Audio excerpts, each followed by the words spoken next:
In the morning mist of the Namibian desert, I encountered the people for the first time. The sandy plain extended endlessly, awash in and gold, until it met the pale blue of the sky. Far off, 5 women moved in a graceful procession toward a stone-lined well. Their copper-hued skin, coated with a paste of red, butter, and fragrant resin, gleamed like metal warmed by the sun. Intricate braids, smeared with cow fat and hung from their heads like living sculptures. I lowered my camera briefly and simply observed them at work. One woman ground millet on a flat stone, her hands moving with practiced precision. Another gently fanned the glowing embers of a small fire, coaxing soft flames that crackled quietly. Their voices, low and gentle, blended with the whisper of wind through the acacia branches. They called their porridge a mixture of millet and goat's milk, and offered me a steaming bowl filled with nutty warmth. I sat on a low rock, took a spoonful, and tasted earth and memory with each bite. This was more than food. It was a bridge into their world, offered with humility and trust. Their huts rose like anthills from the cracked earth, built from branches, sun-baked cow dung, and clay. Inside was an embrace. The curved walls softened the desert heat, and the floor was so smooth it felt like polished stone. The aroma inside was a blend of aged wood smoke and fermenting grains, an olfactory tapestry woven by generations. As the sun climbed higher, children emerged from the cool shade, shrieking with delight as they chased young goats. Their laughter echoed across the open plain, a reminder that life here, despite its harshness, pulses with joy.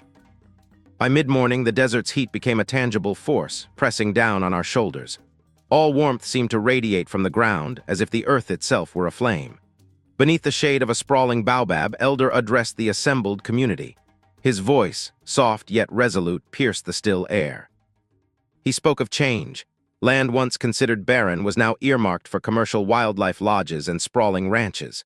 Where herders once roamed with their cattle, tourists in air-conditioned vehicles soon would drive. Sacred water sources were at risk of being diverted into a profitable bottling industry. I glanced at its weathered face and saw lines carved by countless suns, each crease marking a story of endurance. The next day, I joined the women on the 27-kilometer pilgrimage to the spring. They walked barefoot, their feet toughened by years on unyielding earth. I sat in the back of an overcrowded pickup, the metal seats scorching hot, and felt guilty for my own comfort. Along the way, we paused when a meerkat family appeared, tiny sentinels standing guard. The women giggled and greeted them with affectionate names, honoring even the smallest desert creatures.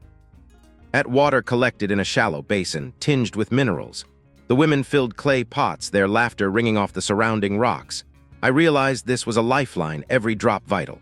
Nearby, thorny acacia groves concealed sleeping cobras. A boy's playful jab with a stick startled one, and it struck the earth before disappearing. In his wide eyes, I saw reverence for life's delicate balance. Back in the village, I delved deeper into traditions. They craft sandals from cowhide, tan the leather with fire smoke, and stitch straps with goat sinew. Their jewelry, necklaces of ostrich eggshell beads and metal coils, carries meaning. Each bead denotes an age, each coil signifies a social rank. I spent hours with a mother teaching her daughter how to prepare the red smearing paste. They crushed stones, blended fragrant oils and resin, and chanted ancestral songs. This passing of ritual from mother to daughter forges an unbroken chain through centuries. In the evening, storytellers gathered by firelight to recite myths. One tale speaks of the creator weaving stars into the sky with a giant comb. Another recounts a clever jackal outwitting a lion, an allegory of humility. I recorded their words, striving to capture the cadence of their language, every click and gurgle a vital note in the tribe's symphony. On the 4th day, tourists arrived in safari trucks, 8 visitors snapping photos of every detail. Some women smiled and accepted gifts of sugar, tea leaves, and trinkets, others watching warily. I observed the economy shifting, small bills slipping into woven baskets, forging a new flow of wealth tied to performance rather than subsistence. Simultaneously, a delegation of government officials came to finalize land deals. They brought printed contracts, laden with English and Afrikaans legal jargon. A rotating group of elders and young warriors formed a circle around them, eyes fixed. I sensed this was less negotiation and more collision of world views, commerce versus communion. Dawn on the 5th day broke with a metallic roar. 4 government land rovers arrived with armed officers. At the same moment, A small group of poachers, emboldened by darkness, approached the communal well, hoping to divert its flow. Men sprang into action, reclaiming their ancient role as defenders. They erected barriers of thorn branches and netting around the well. Women stood firm, holding children close. Elder lifted his staff skyward and recited a blessing calling on ancestors for protection. The lead official offered the contract again. "Sign here." He pointed to a red stamp, took the papers, read them aloud, then laid them face down in the dust. "Our land is written in our veins," he declared, his voice echoing across the hushed crowd. At that moment, two poachers emerged carrying rifles. Tension snapped like dry grass. A warning shot cracked overhead. Women let out a piercing war cry and the warriors closed ranks. Without bloodshed, the poachers were disarmed and escorted away, heads bowed.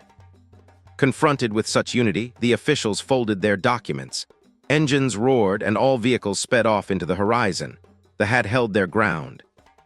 In the days that followed, life returned to its steady rhythm.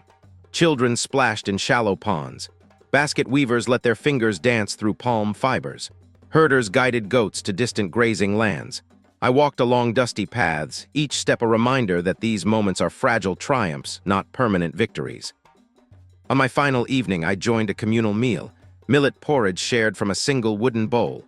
Around the fire, elders spoke softly. "This land sings through us. We are its guardians, not its owners.